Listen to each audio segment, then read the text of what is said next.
research that is relevant to the membership and industry. Mike lives in Arlington, Virginia with his wife and son and drives into AutoCare's Bethesda, Maryland office a few times a week. So welcome, Mike, and we are very excited to hear your topic. Sure. Seems like we have a relatively, a manageable group.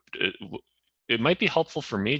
Can we just do a quick around the room, just a quick who you are, what you do, type of a thing? Maybe what it sounds like you're all in the in North Carolina area, though. Yeah. Yes. So Marianne. Yeah, Marianne's up in Connecticut. Okay. And I think the rest of us are in that the Raleigh-Durham area of North Carolina. That's what we call as the Triangle.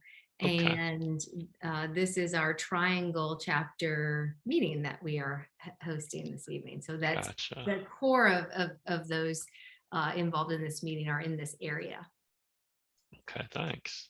Yeah, and I'm Margaret. I'm, as I said, with Auto Shop Solutions. We're a website design and internet marketing company, and we work exclusively with automotive businesses in the automotive aftermarket.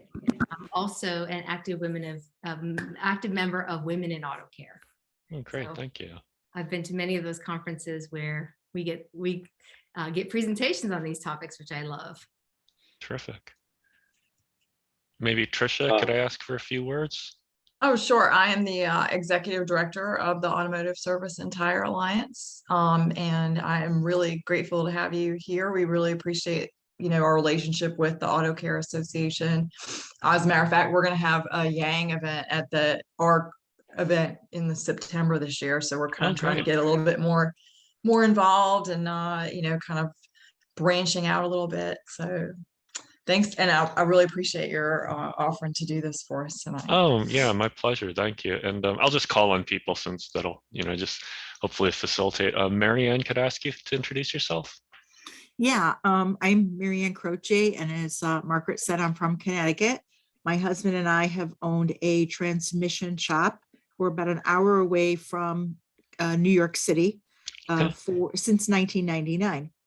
Great. I also do some operations coaching as well, and I'm really glad to be here. I'm part of Women in Auto Care. Unfortunately, this year I'm not going to make the event, but it's a great group. Yeah. Perfect. Thank you. Benji, could I call on you next? Sure. My name is Benji Burris. I own an automotive repair shop. I'm a little bit west of the Triangle area. I'm actually closer to Charlotte, North Carolina. Mm-hmm. But also a board member with the ASTA, and really looking forward to tonight's meeting. Great. Appreciate Thank you very much. Yes, sir. David Myers, could I ask you to say a few words? Yes, I'm David Myers, and I've got you beat on the Western North Carolina part. We're out past Asheville. I'm at one of the community colleges. I'm one of the program coordinators and instructors out there. And we try to get all the information we can on all the topics that's going on. Terrific. So we appreciate it. Glad to have you. And Jody, could I ask for a quick introduction? Hey, I'm from Pennsylvania. My husband and I own 2 auto care centers. Interested in the topic. I actually ran across it from an email that y'all sent out to me. So great. Awesome. And how about Reese? Hi, Mike, and thanks for being with us.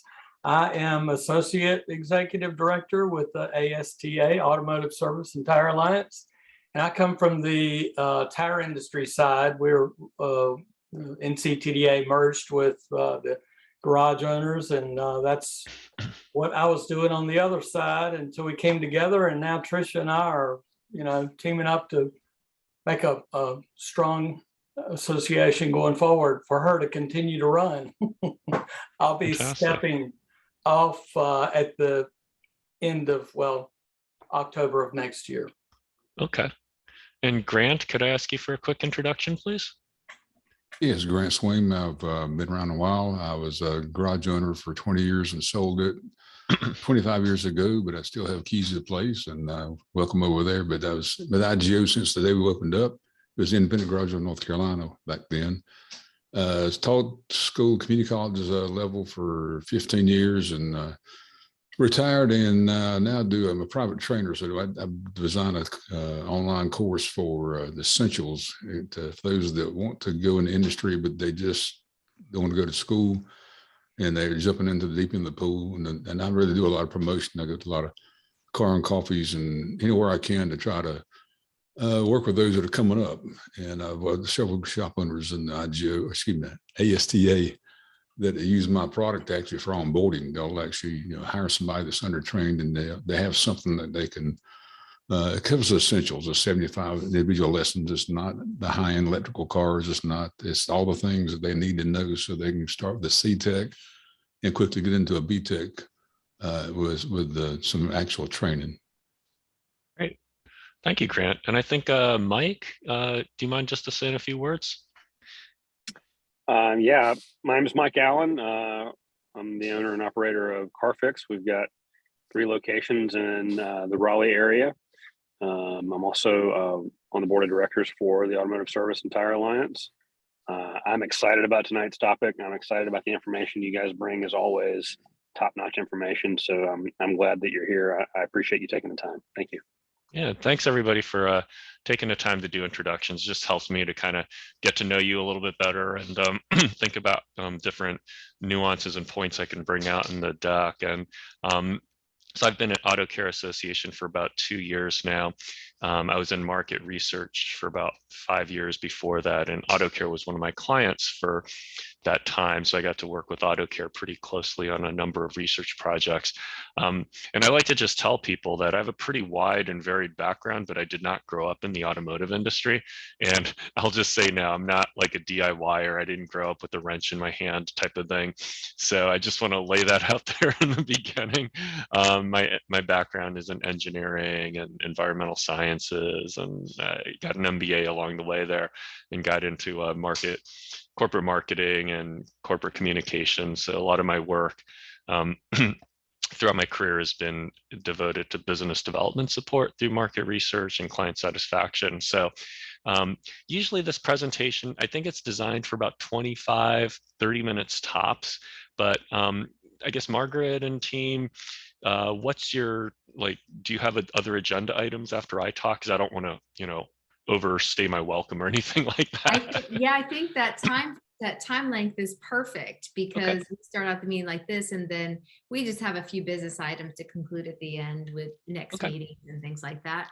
But that will also give us enough time to have a few questions. We do like to conclude right as close to 7:30 as possible. Okay. I think your length is perfect. Yeah, so I'll aim for until about 7:15, plus or minus a few minutes, and feel free, it's a small enough group. I feel like if you have questions, feel free to just, shout it out, or, from time to time, I'll pause and just invite some commentary, because I think, there's a lot of facts, and I'm happy to send this deck to you for yours to keep. And you also have the recording available too. So I'll just go ahead and share my screen, I guess would be a good thing to do. Great. Host disabled participant screen sharing. Can somebody maybe promote me to like a presenter status or something like that? Trisha, is that something on your end? Okay. So while we do that, I've been reading this book. You might be able to see it. It's called, I'm the host now, but The Man Who Solved the Market, How Jim Simons Launched the Quant Revolution. So they have a funny joke in there, but I think it's funny. But what's the difference between a large pizza and a mathematician with a PhD? So what's the difference between a large pizza and a PhD in mathematics? Just feel free to shout it out if the spirit leads you. I understand a pizza pie. I don't understand math pie. So thank you. So the answer is a large pizza can feed a family of 4. So with all apologies to anybody who has a mathematician in the family, as well as anybody who's an actual comedian, I just thought I'd start with that. But anyways, that obviously went nowhere. So I'll just go ahead and highlight what I'm going to talk about tonight. I love it. So I'll highlight some just broad sweeping aftermarket highlights just for like a minute or two.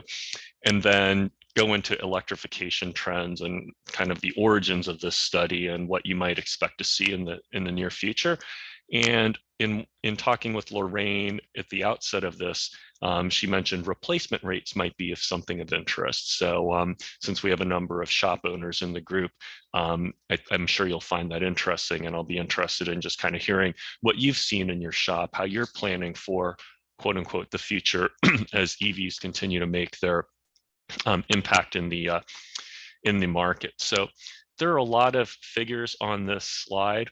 Let me see if I can do that laser pointer thing. So the automotive industry writ large, this includes dealers, employs about 4.5 million people. So huge industry, technicians, retail, counterpersons, manufacturers, distributors, the whole 9 yards. So very robust industry. Nearly 288 million vehicles on the road today, and that's 279 million light vehicles and 9 million medium and heavy duty vehicles that are on the road currently in the United States. And we drive a healthy amount, about 3.15 trillion miles in 2021. I believe in 2020, it was down to 2.83 trillion. The prior year, it was 3.27 trillion. As you've probably seen throughout the pandemic, people changed their driving patterns. I'm working from home. A lot of people work from home. People are driving different lengths. People have moved. People are driving on to their vacation. So I'm sure you've seen your customers, the wear and tear patterns change. But what we've also observed, which is encouraging, is that people are still continuing to maintain their vehicles. So that brings me to this chart on the top, where this is the size of the aftermarket. So all the labor, service, parts, how big is it? It's nearly $400 billion. And the automotive you see is 292 in 2020. It went down like 5.3% from 309 billion in 2019. But it was better than forecast. It was originally forecast to be down 8.8%, but it went down 5.3%. So down, but not as bad as people had forecast. Excuse me. That said, it's always been a very reliable pillar of the industry. We like to compare it to, say, retail and construction. Those two tend to be a little more seasonal, a little bit less immune, shall we say, to recessionary trends, and typically a strong, stable investment, 3-4% growth year over year. And in the coming years, it's forecast to grow 4-5% a year. So this forecast was, or this is part of the joint channel forecast model that we partner with AASA on and IHS Markit puts together. This was released last June, and we have the fact book will be released this coming June with updated figures. So stay tuned, so to speak. And in terms of size of industry, more than 500,000 business establishments. The top is the service channel. So you could say that that's all aftermarket, 275,000. And then, as you know, you can buy aftermarket parts just about anywhere. And you have more than 250,000 establishments on the retail side that provide products. I'm not going to read everything here. These are kind of like just nuggets for, you can tell people about high level trends that we see. You all know that the average age of the vehicles is going up. It went from 11.9 years to 12.1 from 2020 to 2021. And the thing that we're going to be focusing on today, it's kind of like the late show top 10, the number 10 industry trend, in no particular order, I suppose, though, is that alternative powertrain vehicle adoption continues to grow steadily throughout the United States. This is historic. From 2.9% of vehicles sold in the United States being alternative powertrains. So on this slide, that refers to battery electric vehicles, plug-in hybrid electric vehicles, hybrid, and then fuel cell. And in 2020, just under 5% were alternative powertrain. And the split is down here, where more than a third is battery electric. So this presentation really focuses on beyond 2020. And as you probably know, some states just have more electric vehicle adoption than others, particularly California. 5.9% of their current light vehicle registrations are alternative powertrain. So that's all vehicles, not just new ones. That was on the last slide. And it's kind of hard to tell, but the size of the dot is indicative of the percentage of vehicles that are alternative powertrain, and it ranges from 0.6% to 5.9%. The degree of blue refers to how many incentives are there, either at the municipal, the county, or the state level, to incentivize customers to purchase an electric vehicle, a hybrid vehicle, or otherwise. So before I go on, are there any questions up to this point about just kind of the landscape here? It's probably all kind of familiar for you, I would think. Okay, so I'm going to go into the main bulk of the material here. So last year, we collaborated with AASA to put together 2 reports, one on e-commerce and then this one on electrification trends. And so we had a group of contributors headed up by PricewaterhouseCoopers Strategy Division, Strategy, and they, along with the groups here, worked together to put together this report, and it was released at Apex the first week of November this past year. We do plan to update it this coming summer and fall so that the V2 can be released this coming year. And a lot of these contributors have worked on these types of forecasts, and what was nice was they were able to extend the forecasts to 2045, as you'll see. Just kind of high level, what are the big drivers for electric vehicle adoption?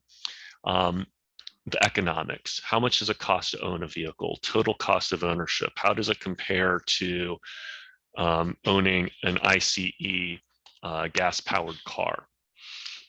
What types of incentives are there?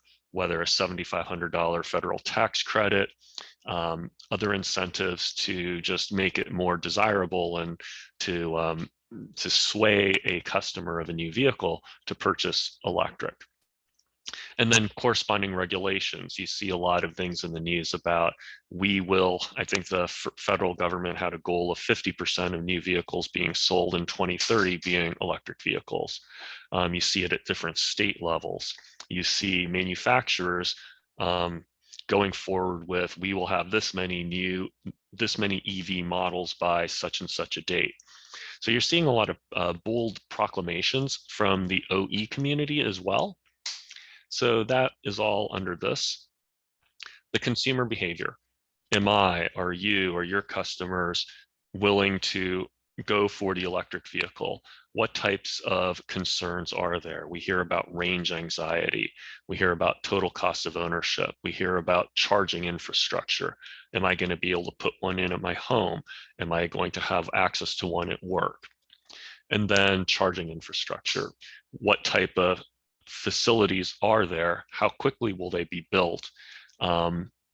Because not everybody necessarily lives in a residence that can have a level 2 charging system easily installed, whether in an apartment building, multi-unit dwelling, and so forth. So here's where the numbers really start to come in. The chart on the top highlights the percentage of new vehicles sold in the United States that are electric vehicle. And from here on out, when I say electric vehicle, that means battery electric as well as plug-in hybrid electric. So it does not include the mild hybrids. It does not include the fuel cells. So just BEVs and plug-ins, excuse me. And what Strategy and did is do 3 adoption scenarios. The low adoption scenario is basically California and other zero emission vehicle states adopting on a longer time frame and lower infrastructure investment. And that's represented by these red circles and the lowest numbers in this chart. The base adoption scenario is under the assumption that California adopts fully by 2035, zero emission vehicles adopt by ZEV states adopt by 2040, and you have moderate investments with regard to charging infrastructure. And that's represented by this red line, and you see the numbers nearby. The high is on a faster time scale. So in 2020, that's, I guess, history, right? So 3% was the true adoption. And then as you go out, as you get to 2045, in the base case, 79% of vehicles being purchased in the United States are BEV or plug-ins. In the low, 66%. In the high adoption scenario, 100%. What does that translate to in terms of number of vehicles? That's this bottom chart. So in 2025, 6 million vehicles are under the base case, zooming up to 115 million vehicles purchased new in the United States that are plug-in or hybrid, or I'm sorry, plug-in or battery. I see a question in the chat. Did somebody have a question? Yeah, I've got a couple. Sure. Thank you. What are the ZEV committed states at this point? Do we know? Oh gosh, I'd have to look that up. Let me just make a note of that, and I can certainly follow up with that.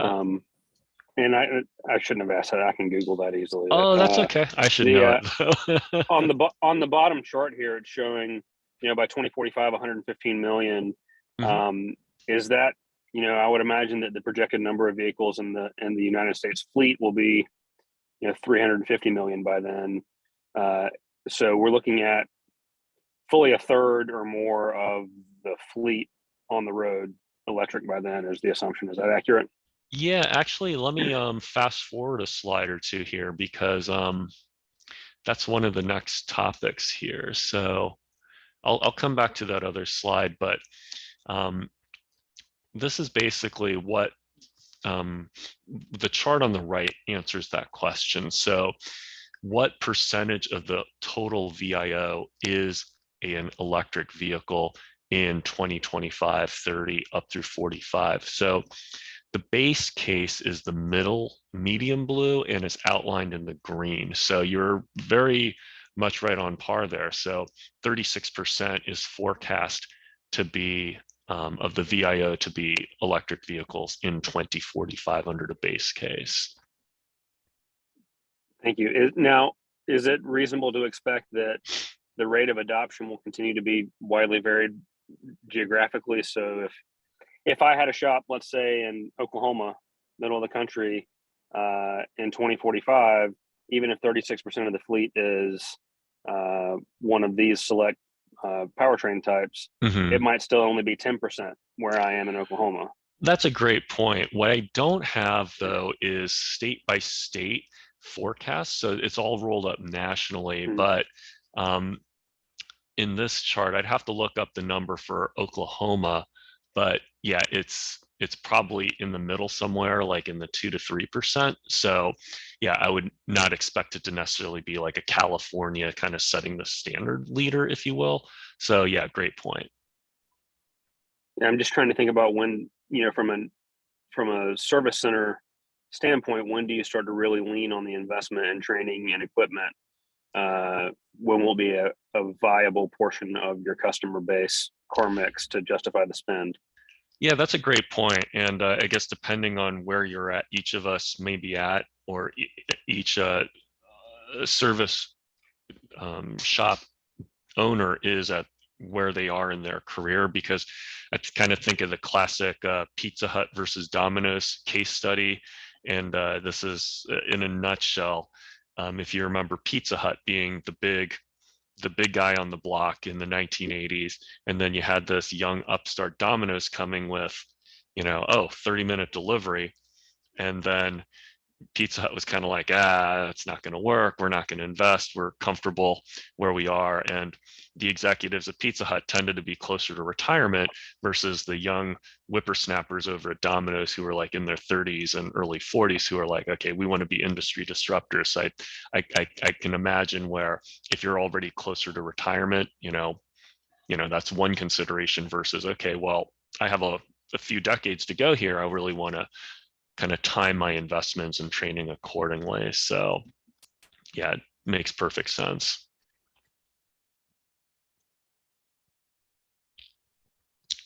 And I'm sorry, I didn't catch who was asking the question. What was your name? Oh, was that Mike? That was Mike who asked that question. Okay. All right. So Mike, are you still on? Does that help answer some of the questions that you had? Yeah, sorry, my wife just got in the minivan parked next to me and the Bluetooth picked up. I lost audio for a minute. But Okay. yeah, I got the point about the analogy of Domino's and Pizza Hut. Okay, good. Yeah. Yep. Okay. All right, so I'm going to just rewind a couple of slides here. So we've gone through this in terms of adoption and the number of vehicles. And what's interesting on this chart is this is the number of EV models produced in North America. And you really see this inflection point in 2020, where you go from 22 models and then it just climbs astronomically to about 167 is forecast in 2028. And as you're probably seeing, you have your usual suspects, your Tesla, your traditional, shall we say, OEs, but then you start having some additional newer entrants to the market. We've heard of Rivian. It's a little hard to see, but there's Tata, there's Geely, there's, I think it's BAIC Group.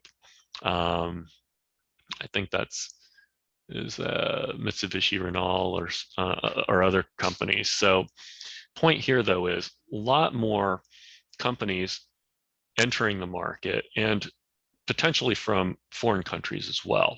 So this certainly has impacts on the parts market, which we'll get into a little later. This talking a little bit more about types of vehicles. This is kind of like the Americans like large SUVs, and we're seeing that through here.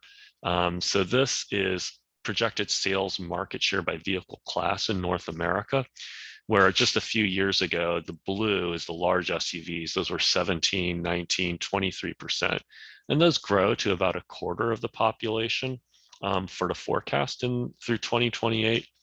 And then similarly, you see that blue band of large SUVs growing. So it's kind of like, we hear about when gas prices go up, people buy the smaller vehicles. For electricity, for electric powered cars, I suppose assuming the cost of electricity stays relatively stable, then it's forecast that people will gravitate away from the sedans and more to the SUVs, hence the model introduction will follow. So here, this is overall car park. And I think, Mike, you highlighted 300 some, 15 million or so. So this is that smooth and steady growth rate across the years in terms of US vehicle park, taking into account things like disposal and just scrappage.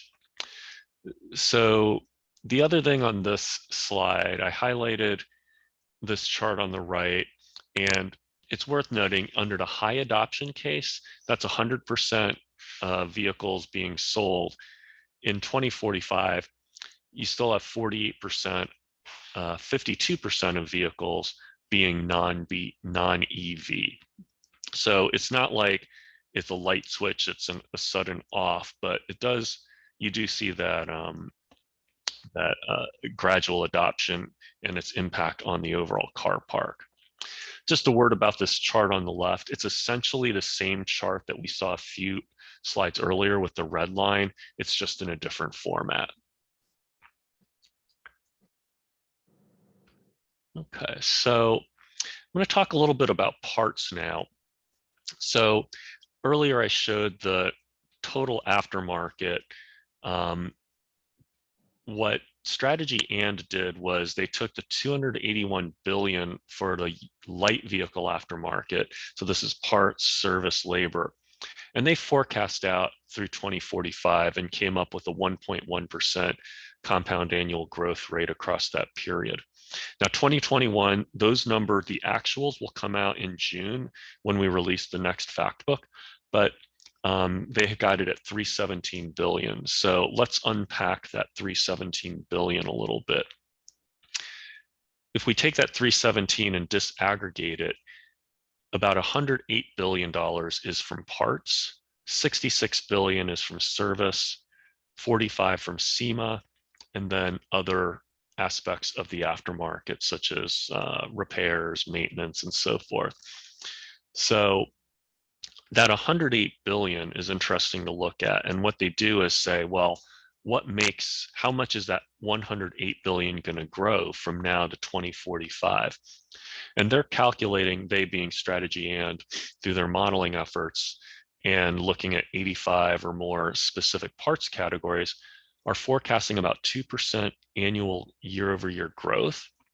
And they divide it into two aspects. One is how much of it is actual physical parts, because more vehicles, more parts, replacement, things like that. And then how much of that growth is attributable to inflation.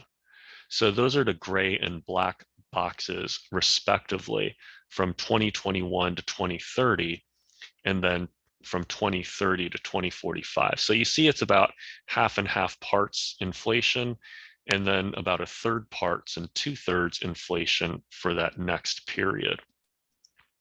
So how does it grow? Tell me what parts I should be investing in. So when we take that 108 and then subdivide it into different parts categories and see how it grows through 2045, that's when we see ADAS and electrification parts growing the most. Annualized for that 25-year period, electrification growing at nearly 15%, the advanced driver assistance systems growing at 6%. Everything else is growing incrementally. It's kind of like if you put some money in a basic savings account, right? It's not terrible, but it's not the stellar growth that, that you're seeing here. And this is another way to look at it. This took me a little while to digest, but what they do is in this chart is they take out inflation, because you remember a couple of slides ago, I said, okay, number of parts and amount of inflation. In this case, they take out inflation and then they basically make a pie chart. So everything on the top adds up to 100%. And this is the market growth through 2030 at 10.9 billion, not including that inflation, right? They can't make a pie chart because it turns out you have a negative number in here. But this shows that electrification is accounts for 39% of that growth. Electrical and electronics, ADAS hardware, about 20% each. So that's almost 80%. I guess 78% of the growth is attributable to those three categories. Now, when you go from 2021 to 2045, that's when the pie chart gets a lot more dramatic. You have electrification just towering over everything else. And you have some things that are just in the negative territory. They're actually kind of impeding that growth, if you will. And that's exhaust and emissions, engine and transmission. So really interesting implications for the parts market, parts manufacturers, distributors, and perhaps what we might be seeing in shops. I'll just take a quick pause for reactions, questions up to this point. I've been led to believe that the EV, one of the changes with EV is that the number of serviceable parts is going to be significantly less than it is on ICE motors.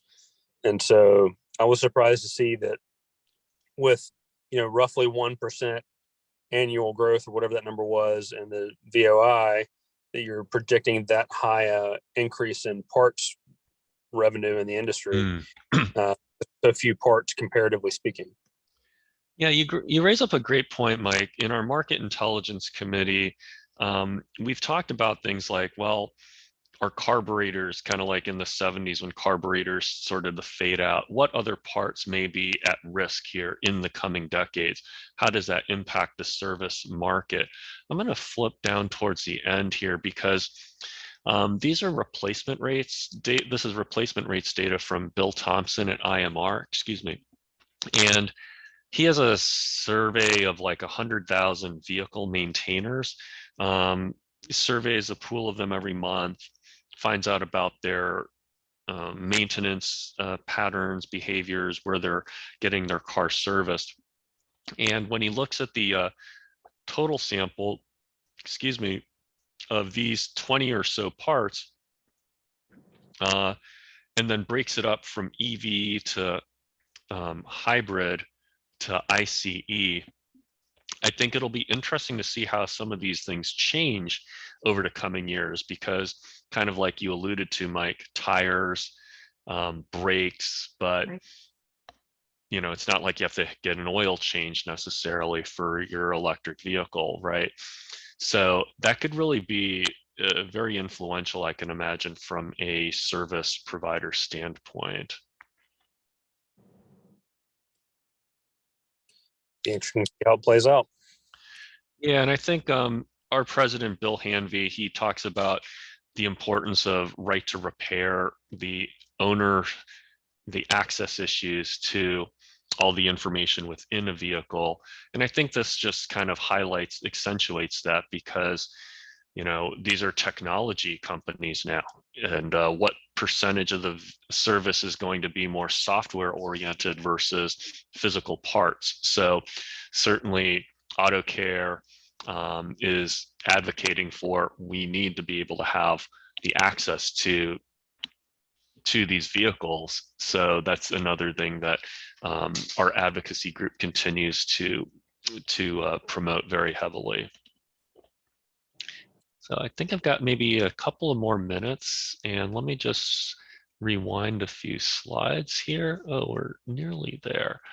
So what Strategy And did on this slide was say, for BEVs and ICE vehicles, what are the more likely things that somebody may have to do long-term for their vehicle, assuming a 12-year-old or older vehicle with 150,000 miles on it?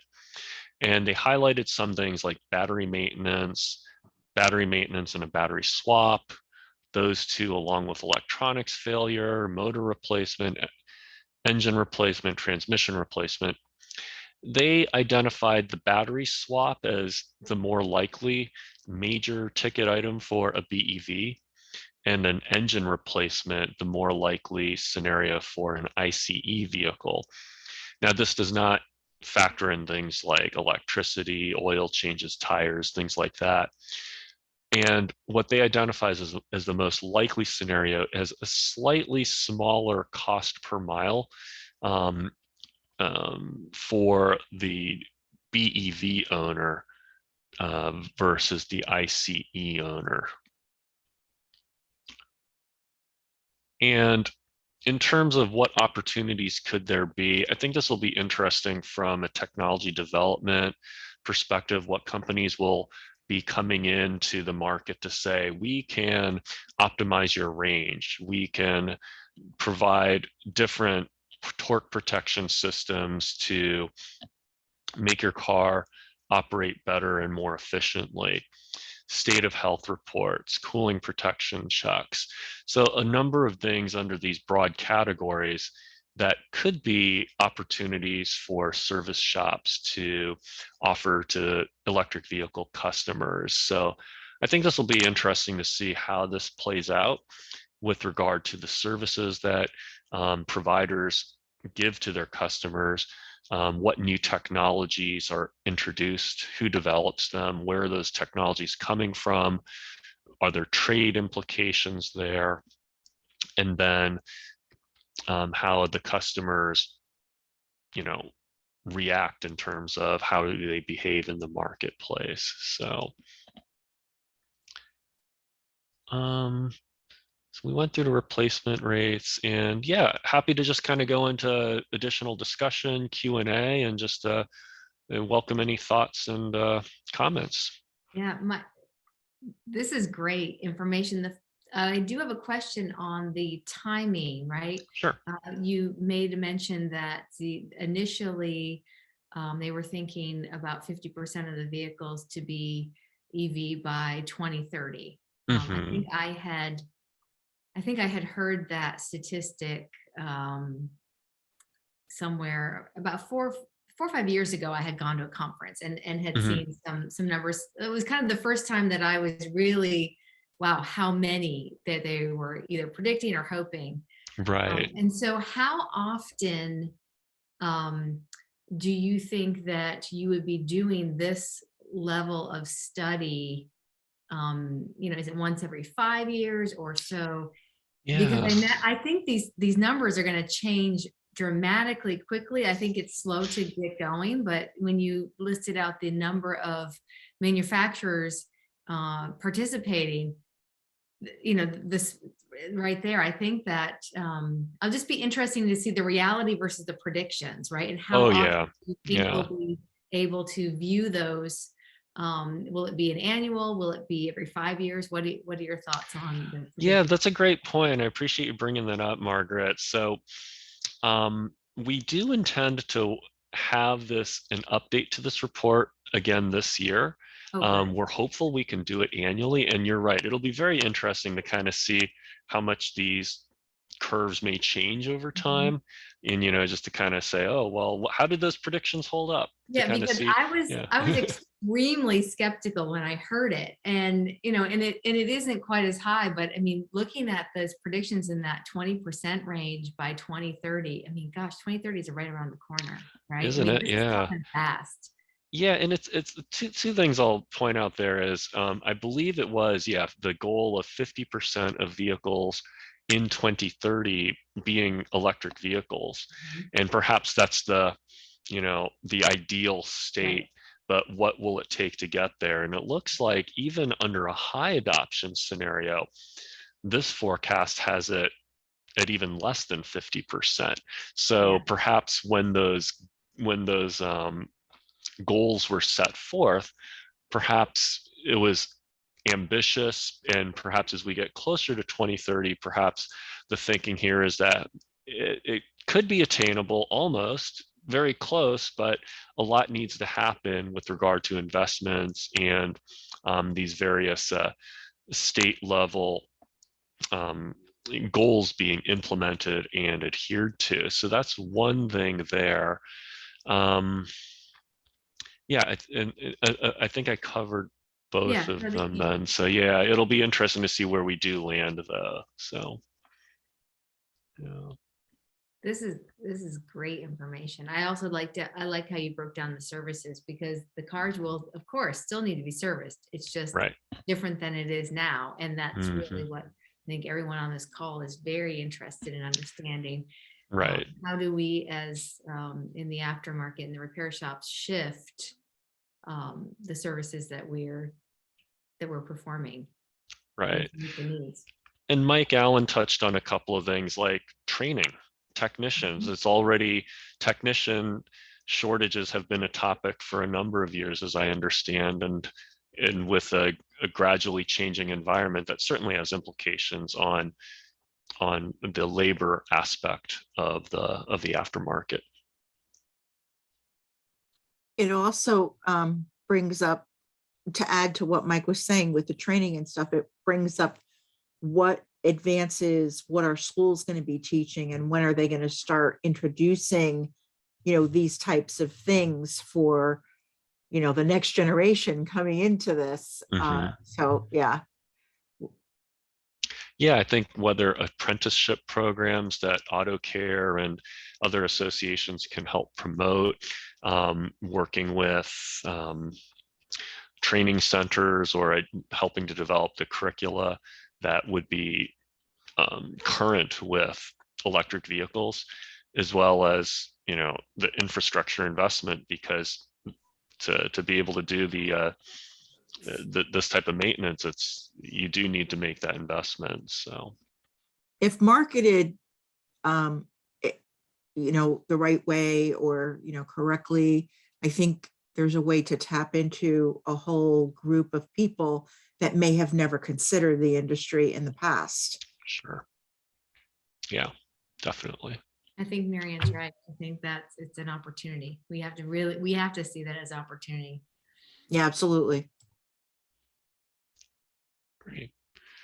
I know just you want, have oh, go ahead. I want to say thank you so much for the awesome information. I'd love it if you could maybe email Trisha your deck, and she Sure. could just out to those. And I'm going to be sharing this recording with several of my friends in some shop owner groups. This is really strong stuff. Thank you. Oh, you're welcome. I appreciate the opportunity to, share it with you. I'm happy to send the deck along. Shall I send it to Lorraine, Margaret? Whom shall I send it to for distribution? You can send it to me. I will send it out to the list of people that had registered. I know it's hard on weeknights when we do these things. Sure. Sometimes people get caught up and they miss it, but we had a lot of interest. So Okay. Yeah, and if it turns out, I'm happy to do an encore presentation as need be at some point if you'd like. And yeah, happy to just keep the conversation going. You'll see my email address, and by all means, feel free to shoot me a question, and I'll do as best as I can to answer them, and go from there.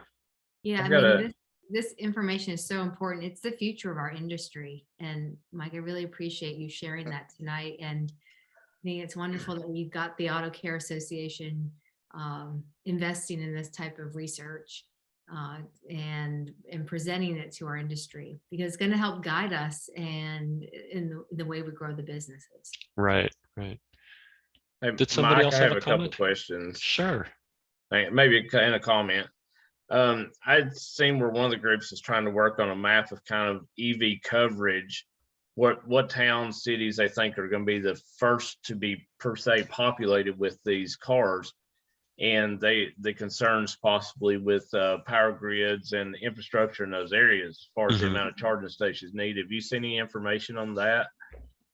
I haven't. But yeah, it makes sense that cities are more likely, and certainly the existing infrastructure there from a power grid standpoint would need to be healthy.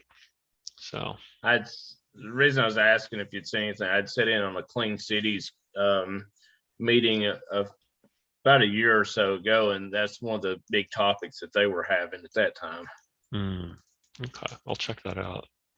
And I think, that's information that would be extremely valuable to us as the end user, the small auto repair facilities, and that we need to time when we're going to invest in that evolution in our business. Right. And it's different if you're in Southern California or if you're on Long Island versus if you're, in a very rural area, as the technology, gets deeper penetration into the fleet. So I don't know, I'm sure that information will be out there eventually. It's just a matter of you can find it. So right.